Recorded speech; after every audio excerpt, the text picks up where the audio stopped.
Nous allons parler des tiques sur Alsace 20. Nous sommes avec Benoît Jolac, professeur de bactériologie. Est-ce la période où on va retrouver des tiques dans les forêts alsaciennes et vosgiennes? C'est le début de la période va commencer, puisqu'on est à une période de redoux qui commence, et à partir de la fin de la période de gel, dans différentes régions françaises, on peut commencer à être infecté ou piqué par les tiques, du moins. Qu'est-ce qu'il faut faire quand on va maintenant dans les Vosges se balader? Qu'est-ce que vous proposez? Qu'est-ce que vous conseillez, professeur? Le premier conseil, c'est avant d'aller en forêt. Ce que l'on conseille, c'est de porter des vêtements clairs, qui soient longs. Alors pourquoi des vêtements clairs? Eh bien parce que ça permet de repérer les tiques que l'on a sur les vêtements quand ils sont foncés. Donc la prévention au retour de la balade est quelque chose d'important. Cette prévention, elle est basée sur une inspection minutieuse, à faire notamment sur ces enfants, car les enfants vont avoir plus tendance que les adultes à s'écarter des chemins forestiers et vont aller, c'est bien naturel, dans les bosquets, se promener, et c'est dans ces bosquets notamment qu'on va trouver plus de tiques. Au retour, on va donc inspecter ses proches, ses enfants. On va inspecter sur quelle partie du corps? Alors il faut inspecter l'intégralité du corps. Chez les enfants qui sont petits, il ne faut pas oublier d'inspecter la tête, d'inspecter le cuir chevelu, d'inspecter derrière les oreilles et d'inspecter tous les plis, car les tiques aiment les endroits qui sont légèrement plus chauds et légèrement plus humides. Donc le pli de laine, les aisselles, derrière les oreilles et les cheveux. On repère une tique, qu'est-ce qu'on fait? On l'enlève soi-même, et comment? Alors, si on repère une tique, effectivement, on n'a pas forcément besoin d'aller voir son médecin pour la retirer. On peut la retirer soi-même. Il y a des petits systèmes pour la retirer vendus en pharmacie.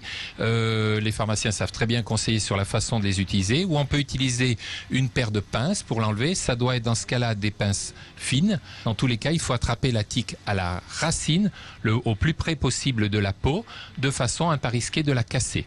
Toutes les tiques peuvent transmettre la maladie de Lyme?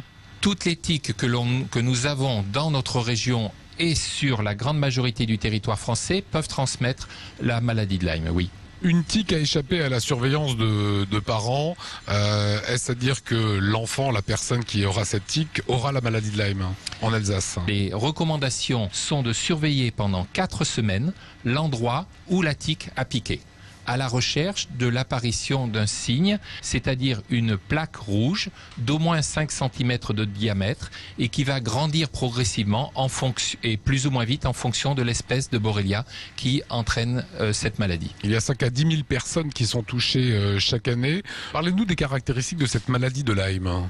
Elles peuvent être articulaires, neurologiques ou cutanées. Alors ça se soigne par antibiotiques après en avoir fait de façon appropriée le diagnostic. Une personne qui est touchée par la maladie de Lyme et qui est traitée, c'est une maladie qui va partir rapidement, on est sur pied 15 jours après, ou la convalescence sera plus longue?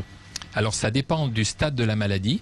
Dans le cas de l'érythème migrant initial, ça n'empêche absolument pas l'activité.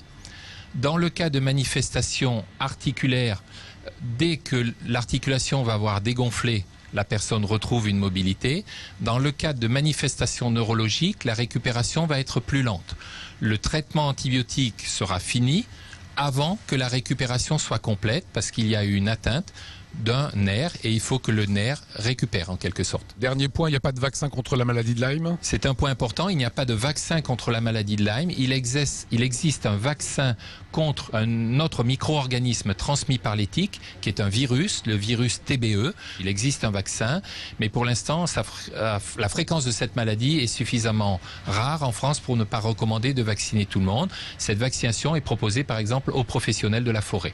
Voilà, il y a une plaquette qui reprend l'essentiel de ce qu'il faut faire, comment se protéger, comment se soigner face à cette maladie de Lyme et face aux tiques. Merci professeur.